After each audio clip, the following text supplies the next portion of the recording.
Our next topic is your bank reconciliation and your proof of cash. So for bank reconciliation and proof of cash, we need to determine first the concept of bank recon for you to properly understand it.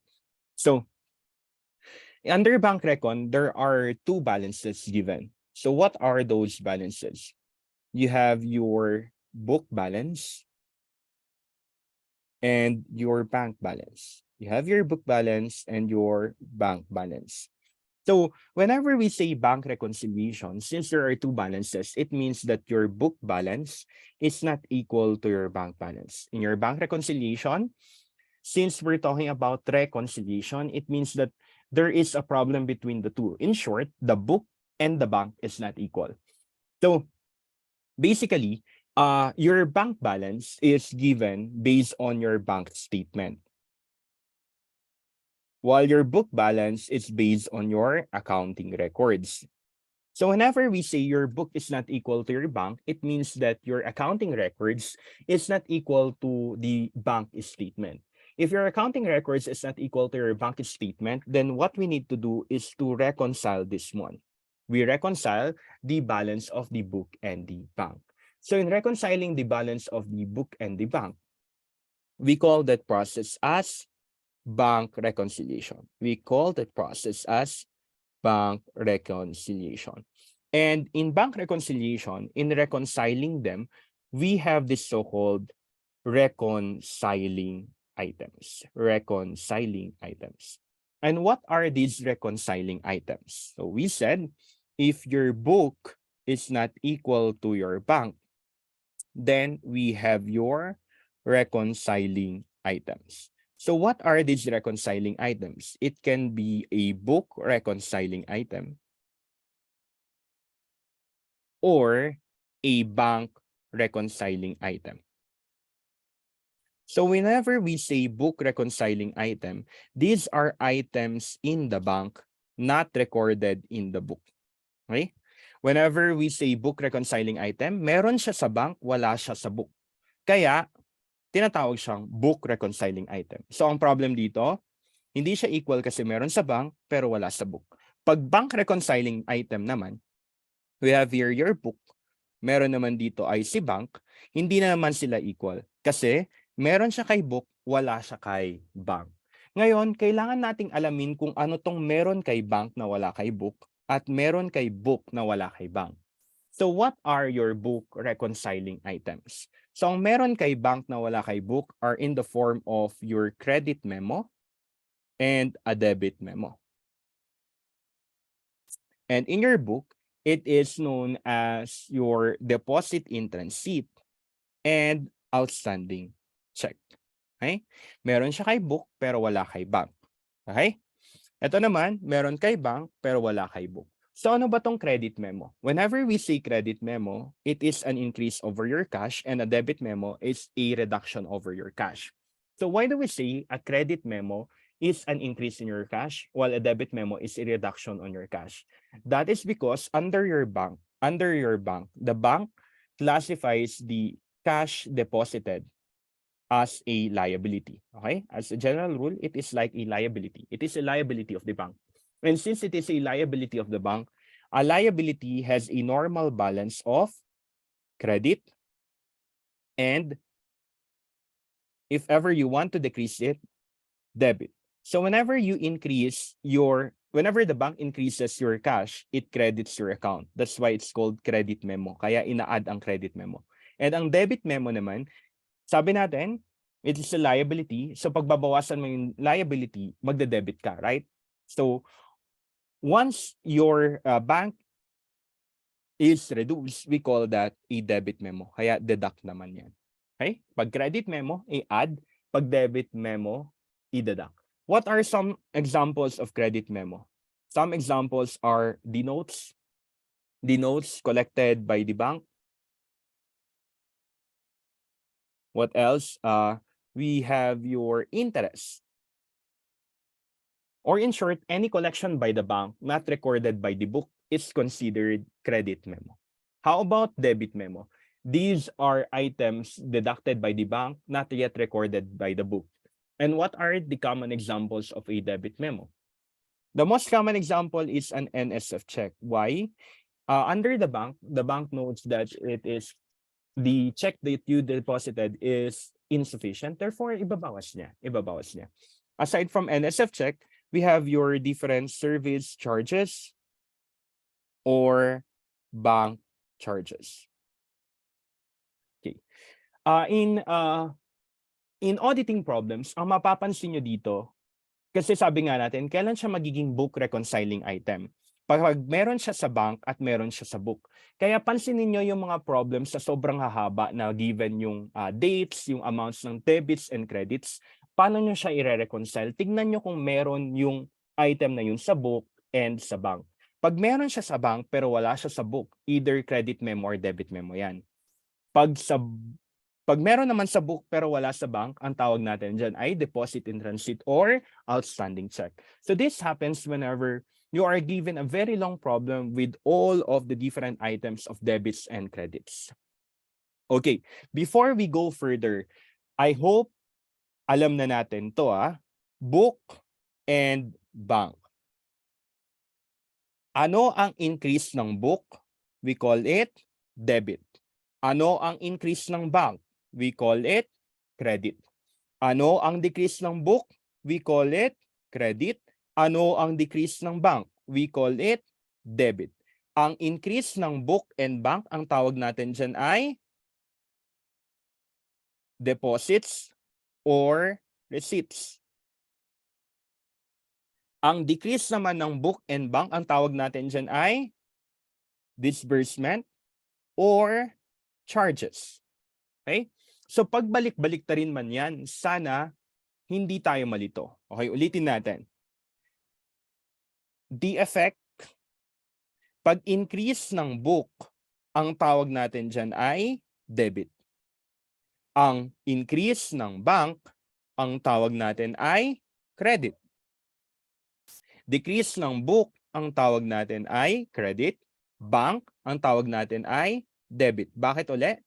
Because under our book, it is treated as a cash. So it is an asset. It follows the normal balances of assets. While for bank, it is treated as a liability. Therefore, it follows the normal balances of a liability. And increases are known as deposits or receipts, while decreases are known as disbursement or charges. So, pag sinabing bank disbursement, anong ibig sabihin nun? Bawas. Bank deposit, anong ibig sabihin nun? Increase. Bank receipt, increase. Bank charges, decrease. Book deposit, increase. Book disbursement, decrease. Mga ganun. So, pag combine ninyo man yan, pag palit-palitin man lang problem, dapat alam ninyo kung ano ang effect niya sa ating cash. Debit man ang term, credit man ang term, deposit man or receipts. I hope wag kayong malito dito kasi minsan ito lang naman ang nakakalito dito sa bank reconciliation. Okay, having known what is the balance of your book and bank and how are those amounts affected as to your deposits and disbursement, let's now proceed to the reconciliation. So we said we have here your book and we have here your bank. Under the book, we have these so-called reconciling items. What are the reconciling items again on your book? The reconciling items under your book is known as your credit memo and your debit memo. Aside from that, you have here your errors. For errors, it could be add or deduct.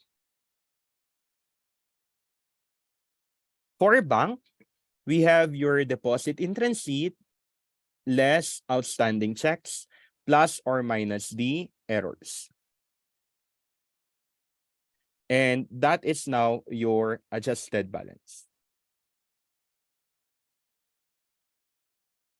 If this is the case, we call this one your adjusted balance method.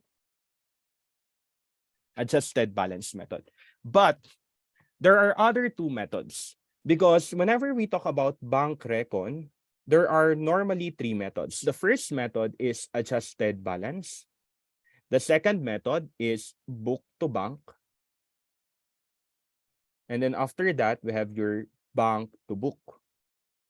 So in your adjusted balance, since it is called adjusted balance, it means that you are getting the adjusted balance of both book and bank.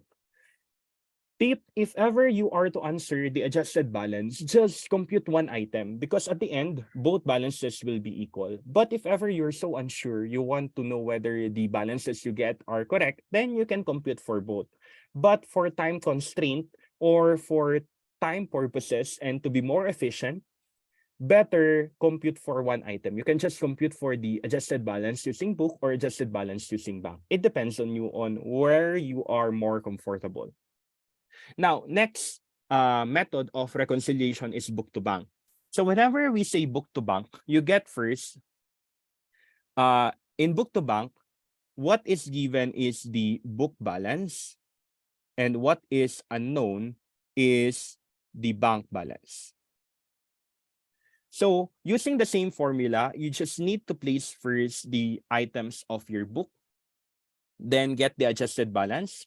Whatever is the adjusted balance, that will be the adjusted balance also from your on your book. And then work backwards, or you need to work back, and you can now get your bank balance. Okay, that's for book to bank. How about for bank to book? I'll use other color. Let's use orange. So for bank to book, what is given is the bank balance. And what is unknown is the book balance. So what you need to do is first you place the bank balance, get the adjusted balance, and whatever is the adjusted balance is also the adjusted balance on your book. And then after that, you now work back to get for the book balance. Okay? So I don't want you to memorize all of the formula regarding the bank reconciliation. You just need to memorize this, or you just need to familiarize yourself with one formula. And based on that formula, you can either do book to bank or bank to book. So to recap, guys, what are the methods again? So we have here the 3 methods of bank recon. So we need to determine what is given and what is unknown. So generally, if that is adjusted balance, what is given is given both the book and bank balance. What is unknown is the adjusted cash in bank using bank recon. Next, if you are using book to bank, what is given is the bank balance. What is given is the bank balance, and what is unknown generally is the adjusted cash in bank and also your unadjusted book balance. Unadjusted book balance. How about for the third one, which is your bank to book? In your bank to book, what is given is the bank balance. Therefore, what is generally unknown is the adjusted cash in bank and the unadjusted bank. Why is it important for you to determine what is given and what is not? So that you know what you will compute or what formula you will use. Because generally, what we only know is the adjusted balance method. You can only use adjusted balance method if both the unadjusted book and unadjusted bank is given. But once the unadjusted amount of either bank or book is not given, then that's the time you use your book to bank and bank to book. And remember the items unknown relating to the different methods. Always, tinatanong naman yung adjusted cash in bank. Lagi namang natatanong yan. Pero ang hindi tinatanong ay unadjusted book or unadjusted bank sa adjusted balance kasi nga both naman na given. Pero pag book to bank, hinahanap yung unadjusted book. Bank to book, yun naman yung unadjusted bank. Okay, that's for bank record. Next, let's go to your proof of cash. For proof of cash, this is a two-date bank reconciliation. It is a two-date bank recon. So it involves two dates, meaning two periods, It can be 2 months, 2 years, or it can be 2 quarters. You compare 2 quarters, you can compare two semi-annually items. But as long as there are two dates and you need a bank recon for those two dates, then it is proof of cash. So in your proof of cash, again, you need a proof of cash for your book and for your bank. For book proof of cash, you start first with unadjusted balance on the first month, and then you add there your receipts, and then you deduct there your disbursement. You will get now the unadjusted balance on the second bank. Why is this formula given? This formula is given if in case one item is unknown. Let's say, unknown si disbursement. Pag given yung tatlo, you can just compute for the disbursement. Or, unknown si unadjusted second month. Pag unknown si unadjusted second month, as long as given yung other na tatlo, then makukuha mo yung unadjusted second month. Basta ang computation nyo, unadjusted plus receipts less disbursement is equal to the unadjusted second month. What is, again, the book receipt? Book receipt is also known as your book debit, and disbursement is also known as book credits. How about for your bank? For your bank, we have here unadjusted. First, you add again your receipts, you deduct your disbursement, then you have your unadjusted second month. So what again is your bank receipts? We call this one your bank credits. This is your credits, while your disbursement are your bank debits. So we already outlined this one a while back. Already when we tried to compute the effect of your different items to your cash as to your debits and credits and the terms of it. So I hope hindi kayo malito pag ang given ay book debits or bank book credits, bank credits or bank debits. Again, bank credits is receipt, bank debits is disbursement, book debits is receipt, bank credits is disbursement. After that, since this is a two-date bank reconciliation, you need to place the items of your reconciling for book and bank. So, what are the items of reconciling under your book again? We have your credit memo and your debit memo.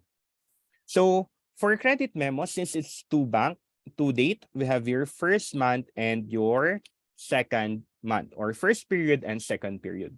What is the effect of credit memo again? It will increase your balance.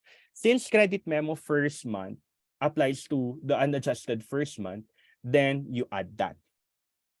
And the credit memo second month applies to credit memo second month, then you add it on your unadjusted second month. All right, so the first rule in your proof of cash, therefore, is that once it applies only to a particular month or period, you apply that on that period. So in a credit memo first month, it applies only to the unadjusted first period, then apply it first period. Credit memo second period, since it applies to your second period, then put it in your unadjusted second period. Next, our issue is the effect on your receipts and disbursement. So for credit memo first month, what happens?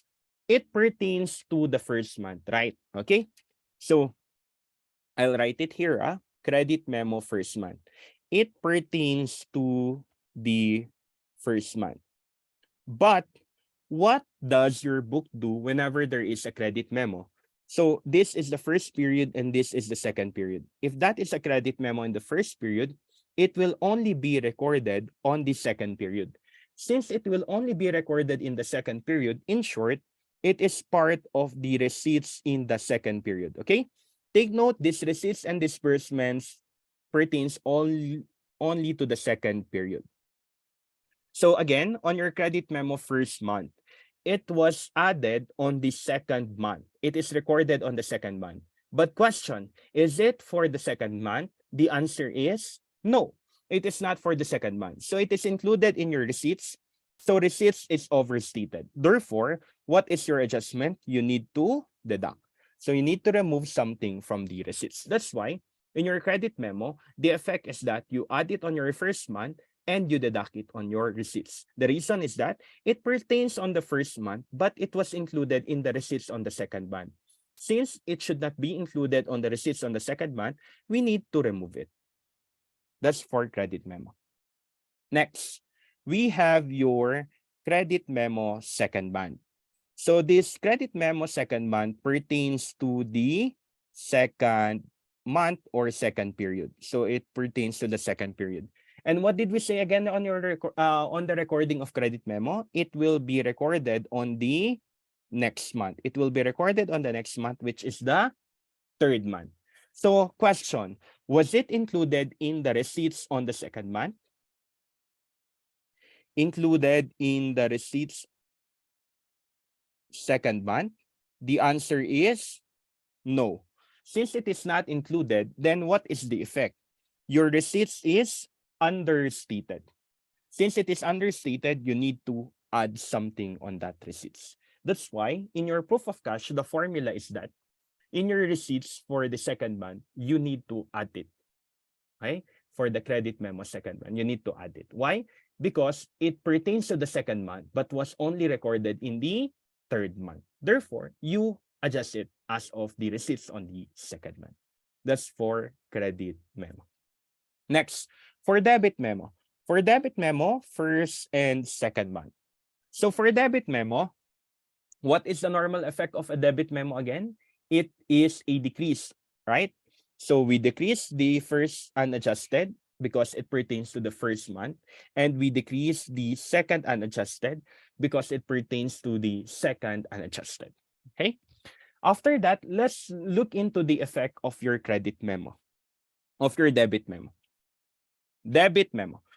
Whenever we say debit memo, this pertains only to disbursements. This pertains only to disbursements. Since it pertains to disbursement, then let's look into the debit memo first month. Debit memo first month, again, pertains to first month. It pertains to first month. Since it pertains to first month, what then should be the effect? Okay, so first month debit memo. Sabi natin, pag may mga debit memos or credit memos, it will only be recorded on the second month. It is recorded as a disbursement. It is recorded as a disbursement. Since it is recorded as a disbursement, in short, your disbursement is overstated, you need to decrease it. You need to decrease it. How about for debit memo second month? For debit memo second month, it pertains only to the second month. So it is to be recorded in the second month. However, it is only to be recorded by the book on the next month, which is the third month. Therefore, was it included in the disbursement on the second month? No. So it is not recorded. Therefore, the disbursement is understated. You need to add additional disbursement. You need to add additional disbursement.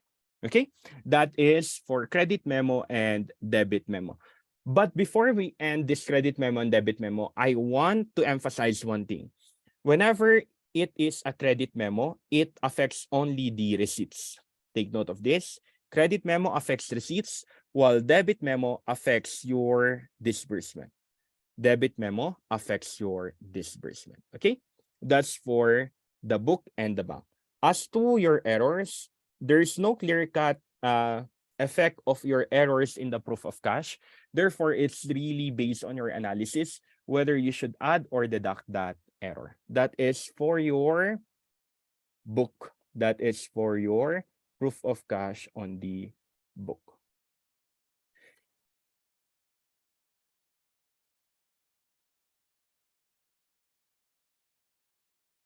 What is that? I don't know what happened.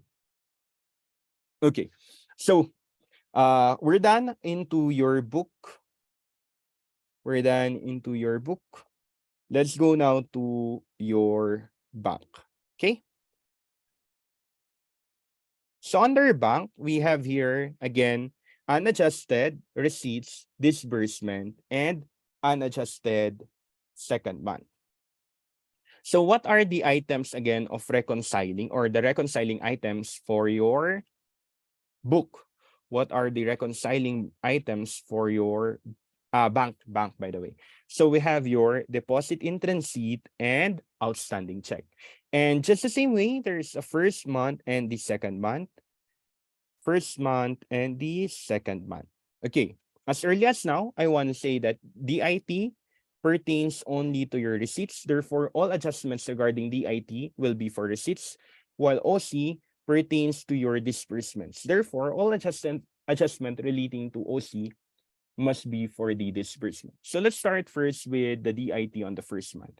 For the DIT on the first month, of course, since it is for the first month, you adjust it on the first month. Second month, you adjust it on the second month. Now let's look into the effect of your DIT first month. So on your DIT first month, it is to be included on the first month, right? But included in the second. Therefore, the receipts is overstated. You need to reduce it. Again, the DIT must be included on the first month. However, it was only included on the second month. Same yung kung paano natin naintindihan kanina yung CM and DM, ganun din uli siya. Na-include siya on the first month. Include dapat siya on the first month, pero na-include lang siya nung second month. Therefore, nung second month, yung receipts ay overstated. Kailangan nating bawasan. So what we will do here, we reduce the receipts. How about in your second month? For DIT second month, your receipts is understated. Why? It must be for the second month. However, it will only be recorded on the third month. It will only be recorded on the third month. Since it will only be recorded on the third month, then your receipts is understated. Therefore, you need to add. You need to add. Now for OC. For OC first month, unadjusted first month, you need to add it on the first, deduct it on the first month, and for OC second, you deduct it on the second. And we said your OC pertains to disbursement. So what is the effect then? For OC first month, disbursement is overstated. Therefore, you need to decrease the disbursement. Okay? Disbursement is overstated, then you need to decrease the disbursement. I know. OC on the first month, your disbursement is overstated. You need to decrease this overstatement in our disbursement. Next, OC second month, your disbursement is understated. Since OC is understated, then you need to increase your disbursement for the second month.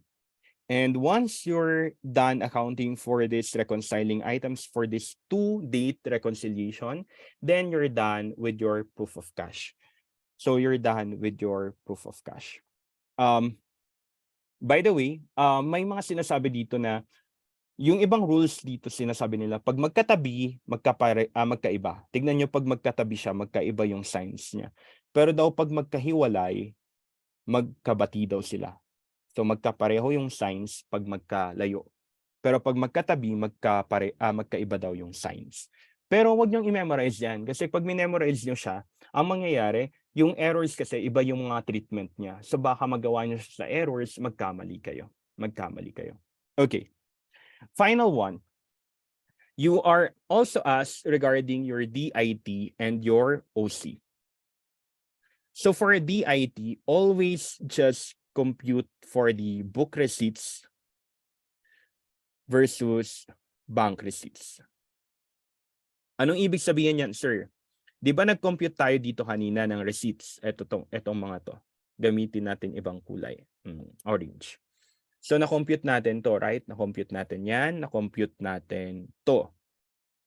So if ever your book and bank receipts are not equal, we call that your deposit in transit. Actually, ang gagamitin nyo sanang concept, ang kailangan yung concept talaga dito if ever ang tanong is DIT or OC, huwag ninyong i-memorize yung mga formulas na given ng textbook. Ang gamitin yung concept ay kung paano siya i-reconcile using your proof of cash.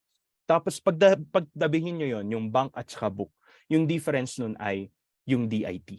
Pag OC naman, ang pagko-comparein mo based on the proof of cash is the bank receipt and the bank disbursement and book disbursement.